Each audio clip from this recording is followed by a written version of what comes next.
¿Qué tal? Bienvenidos. Mi nombre es Arturo Alpizar y esto es GIONI, Ciencia y Cultura en Corto, un espacio dedicado a la divulgación de la ciencia, la cultura y el arte. El día de hoy nos encontramos con la doctora Luisa Josefina Alarcón Neve, quien entre sus diversos logros, como lo es su grado de licenciatura en Lenguas y Letras Hispanas, su grado de maestría en lo que es Psicología Educativa y su grado de doctorado, el cual consiguió en Madrid, el cual es referente a lo que es Filología Española, hoy nos viene a hablar sobre su reciente trabajo, el cual se llama La autopercepción de los participantes de un círculo de escritura de tesis como escritores de investigación. ¿Qué tal, doctora? ¿Cómo se encuentra? Muy bien, muchas gracias. Gracias por invitarme a participar.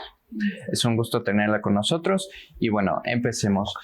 Primero que nada, antes de empezar con el artículo, algo que me tiene en duda es ¿por qué se dedica particularmente a las lenguas? ¿Qué es lo que le llama la atención de esto y particularmente lo que es el texto escrito? Mira, desde muy joven descubrí mi vocación y supe que me interesaba muchísimo a mí aprender, encontrar maneras de comunicarme más claro, más eficiente.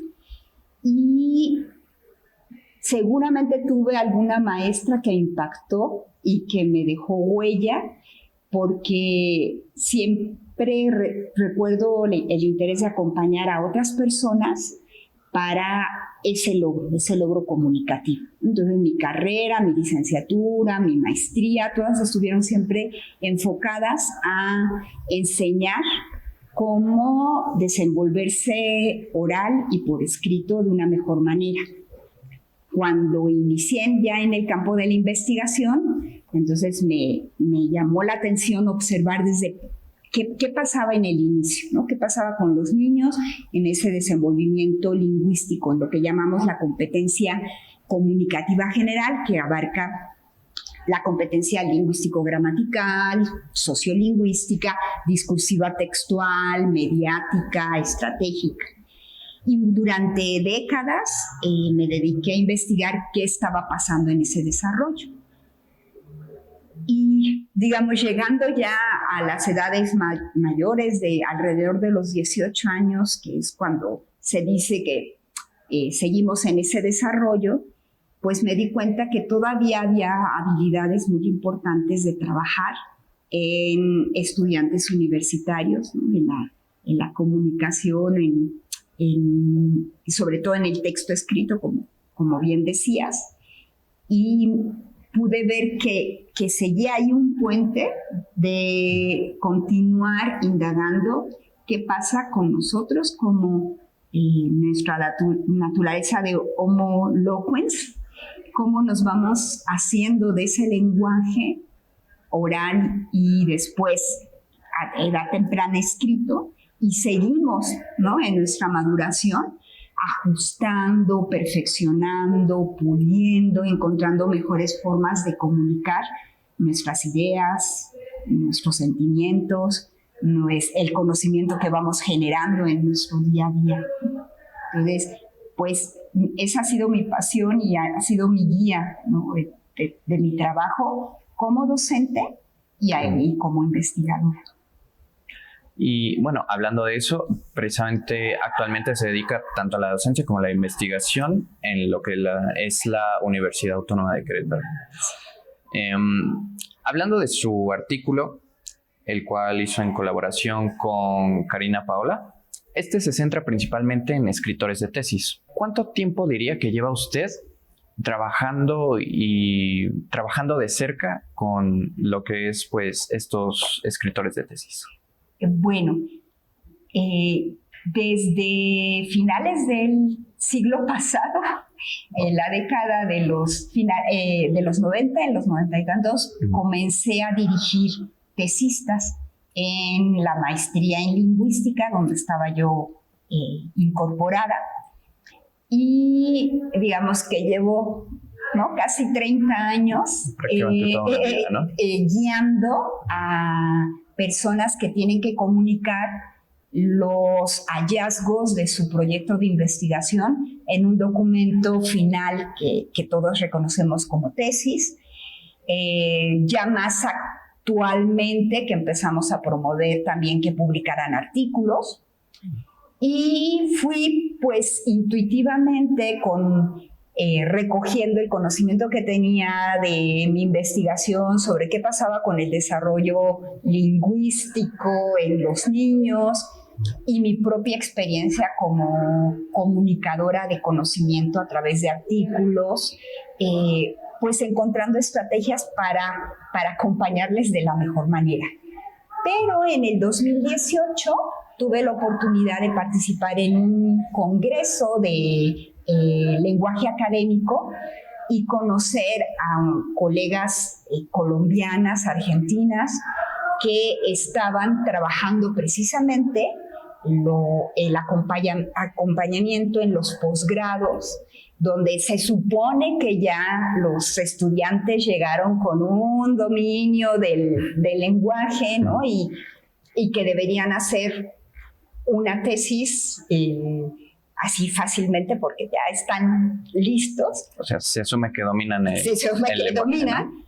Pero que no es así. Y lo que estaban encontrando en la primera década de este milenio, digamos, es que existe una nueva etapa de alfabetización, que es la alfabetización con la escritura de investigación.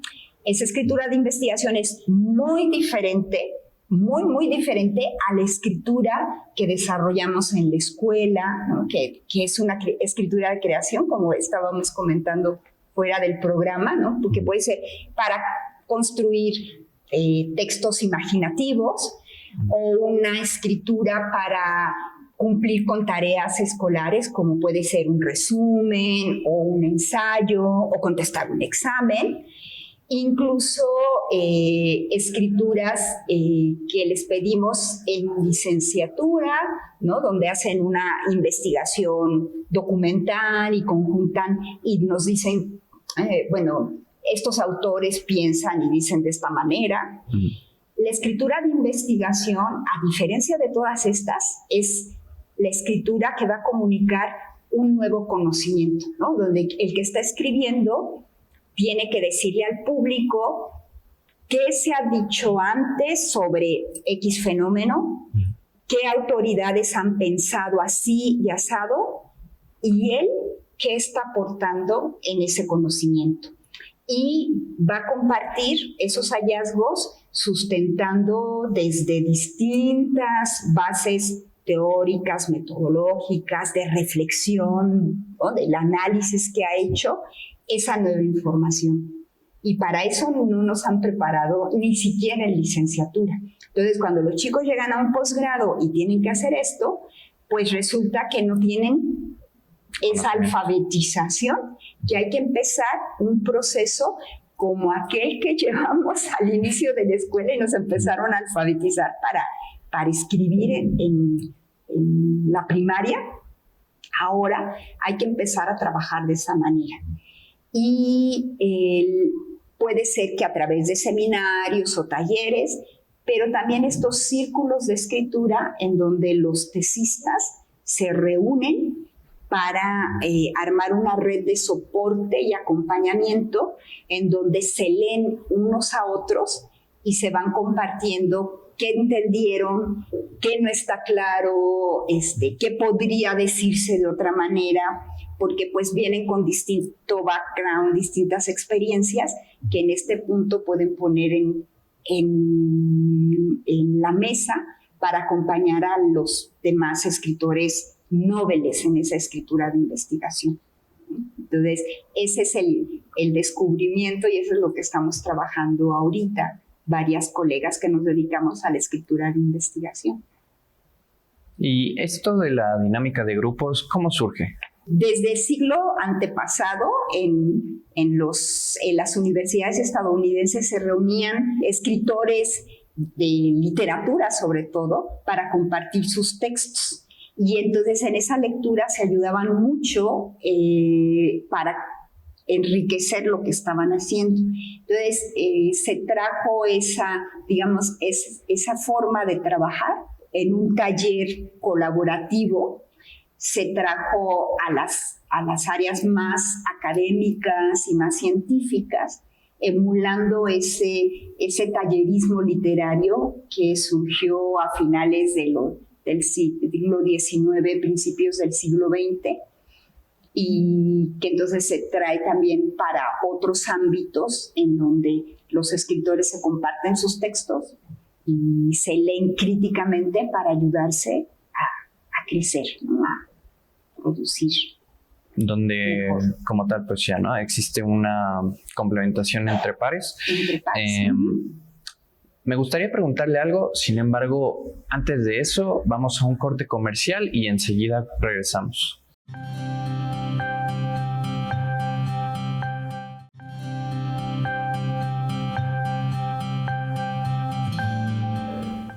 ¿Qué tal? Bienvenidos de vuelta. Esto es Gioni, Ciencia y Cultura en Corto. Regresamos. Bueno, volviendo a lo que estábamos hablando respecto a esto de la dinámica de pares en la cual se complementan entre sí en este caso los estudiantes de posgrado, ¿cuáles diríamos que son las ventajas principales de esta dinámica grupal? Muy bien. Esta dinámica está basada en un enfoque constructivista que desde el siglo pasado, ¿no?, ha probado su eficacia en hacer que las personas que interactúan para ir construyendo el conocimiento se apoyen a partir de ir, ¿no?, en distintos niveles, ir jalando a su compañero, ¿no?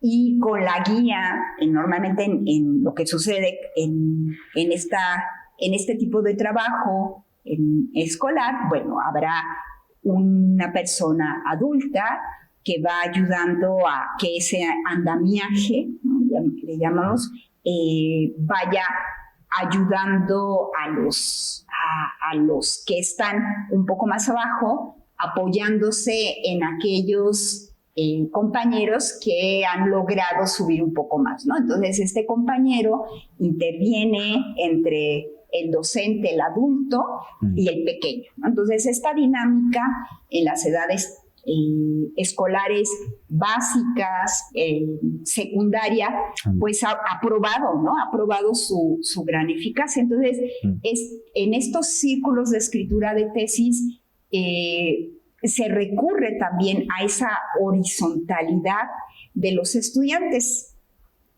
A diferencia de la relación entre el tesista y el director de tesis, en donde tenemos una relación jerárquica y entonces una distancia en la que pues, el tesista atiende la experiencia de ese director, que le dice lo que hay que hacer y lo que no hay que hacer, ¿no? Y a veces en esa relación jerárquica pues va permeada de una dirección también del maestro que ya sabe y jala y regaña, ¿no?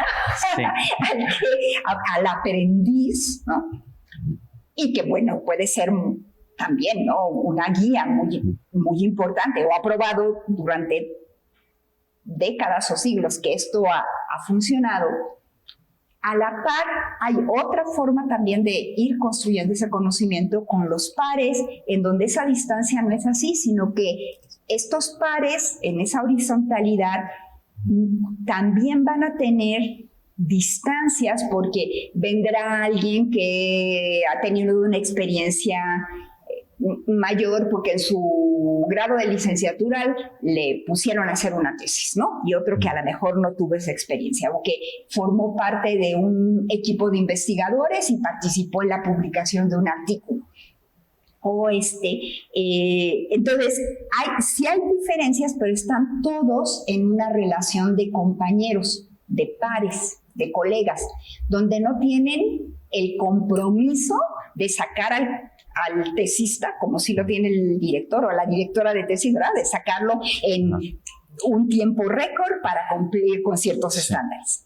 Tampoco tiene el compromiso de ponerle una calificación para que aparezca en el seminario de investigación, en el seminario de tesis. No, sino que la relación que se da entre ellos es realmente de compañeros que están viviendo, que comparten una misma situación de estrés, de condiciones similares en cuestiones familiares o de compromisos, ¿no? Desde enfrentarse a tener que sacar esta tesis.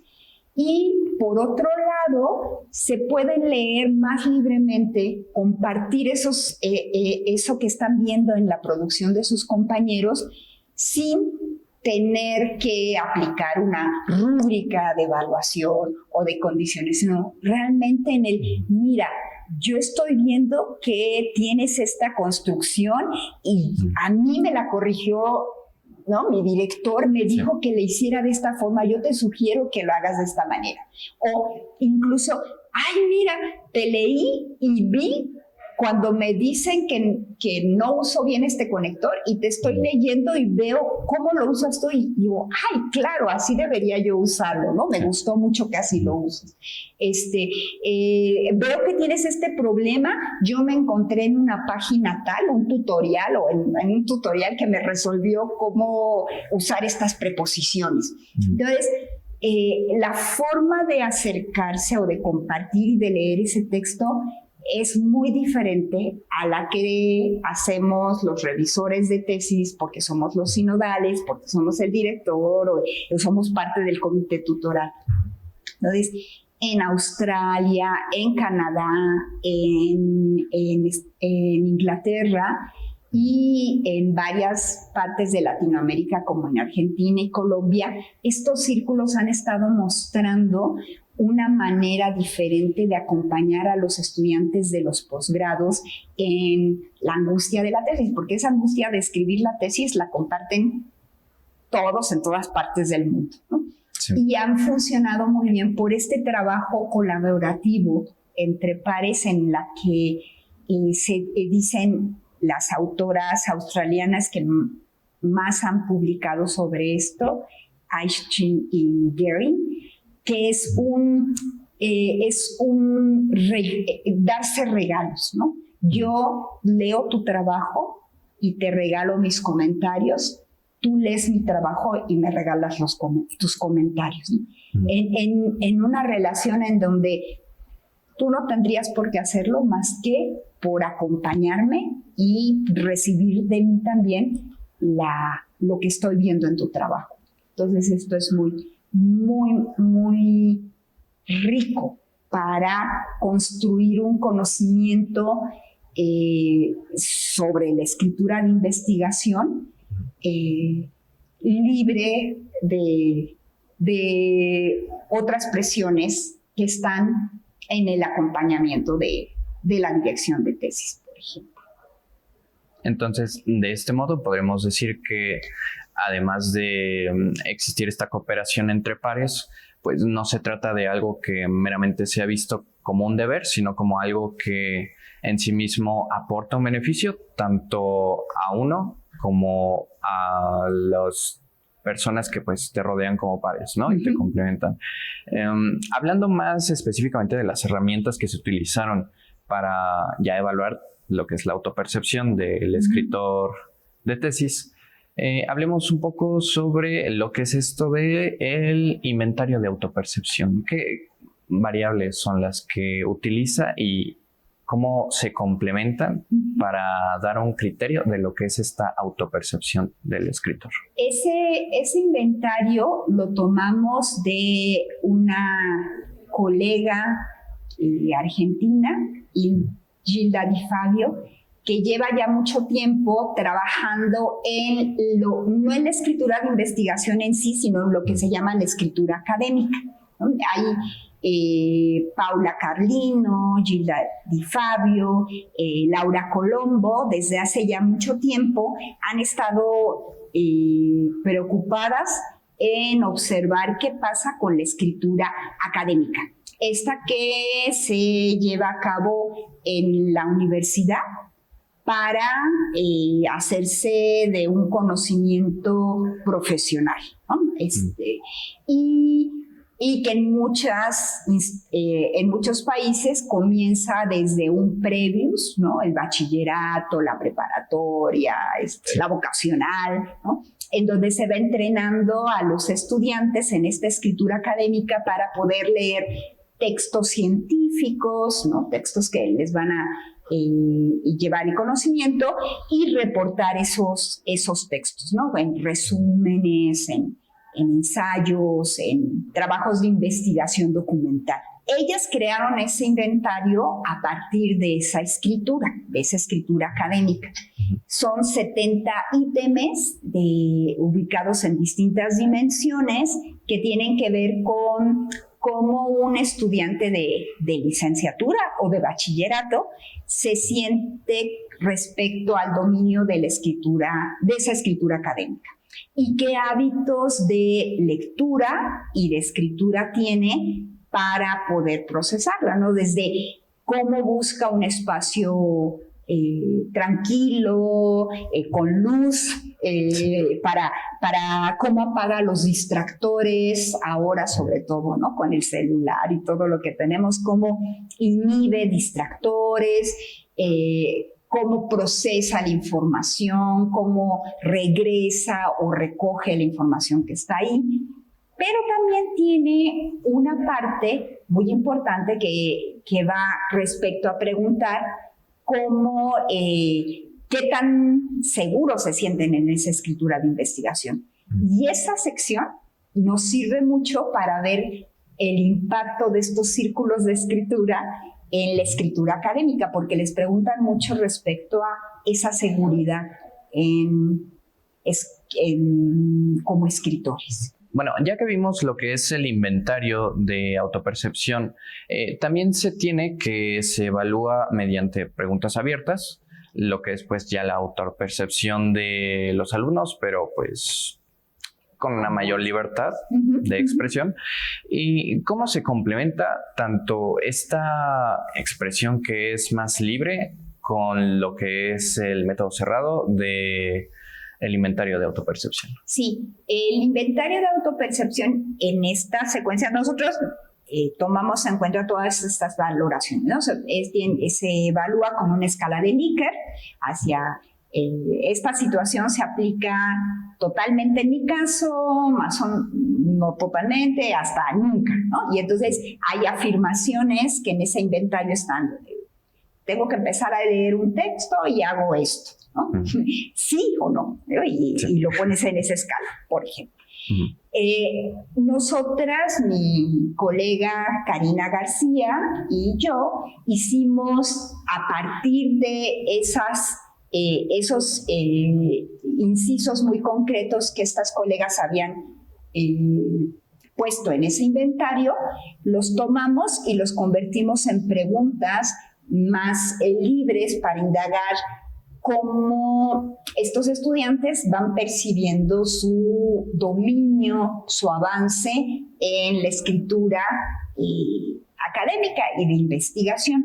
Entonces, nos sirvió para tener un análisis cuantitativo de calificación que nos dio ese inventario, que nos permitió mirar cómo cambiaban previo y posterior a su participación en el círculo.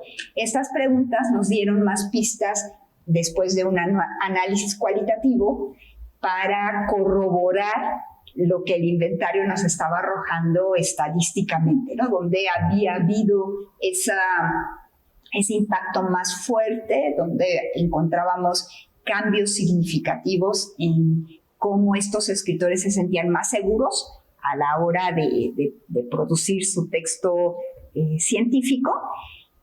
Esta indagación nos mostró más finuras, ¿no? Detalles de qué manera el acompañamiento entre pares les había ayudado para tomar conciencia de lo que estaban haciendo bien, y aquello en donde tenían fallas, ¿no? Había respuestas muy lindas en donde decían, llevo años recibiendo de mi director de tesis la frase, tienes que hacer esto, y yo no lo había entendido hasta que mi compañero me dijo dónde era, ¿no? Y qué era, ¿no? Entonces, con un análisis cualitativo de esas respuestas, complementamos este análisis estadístico que nos daba el inventario. Bueno, ya como última pregunta, en el estudio tomó como población, digámoslo así, a 8 tesistas. ¿Planea en algún futuro replicar este mismo estudio con una población mayor? De hecho, ya vamos por el 1, 2, 3, 4, vamos ya a abrir el 5º círculo. Tenemos tenemos la información de otros 2 círculos en la misma UAC, con estos posgrados hermanos que habían participado, maestría en lingüística, aprendizaje de la lengua y las matemáticas, la maestría en estudios amerindios y educación bilingüe. Y tuvimos la oportunidad también de abrir un círculo en la Universidad de Guanajuato, en el Laboratorio de Ciencias de los alimentos, de transformación de los alimentos. Ahí tuvimos un círculo y estamos por abrir un círculo en la UNAM, en el Laboratorio de Neurolingüística y Psicolingüística. Entonces, sí hemos estado incrementando esta información, ¿no? Viendo, y es muy satisfactorio mirar que después de 10 semanas de trabajar entre pares, muchos de estos participantes han creado sus minicírculos, ¿no? Sí. A lo mejor no quedan los 8 participantes que forman, porque estos círculos, el número ideal es que sean 8 para hacer estas diadas de intercambio y de revisión. A lo mejor no se quedan los 8 trabajando, pero se quedan 3 o 4 con la dinámica de la revisión entre pares, ¿no? Entonces, sí, ahí estamos. Ahí va creciendo ese proyecto de investigación. Bueno, muchas gracias, doctora. Eso ha sido todo por el momento. Me gustaría preguntarle más, pero pues, dadas las circunstancias, solo me queda agradecerle de parte mía y de todos los colaboradores que hacen esto posible. Esperamos volver a verla pronto y indagar un poco más sobre esto que es la lengua. Mi nombre es Arturo Alpizar y esto es Gioni, Ciencia y Cultura en Corto. Hasta pronto.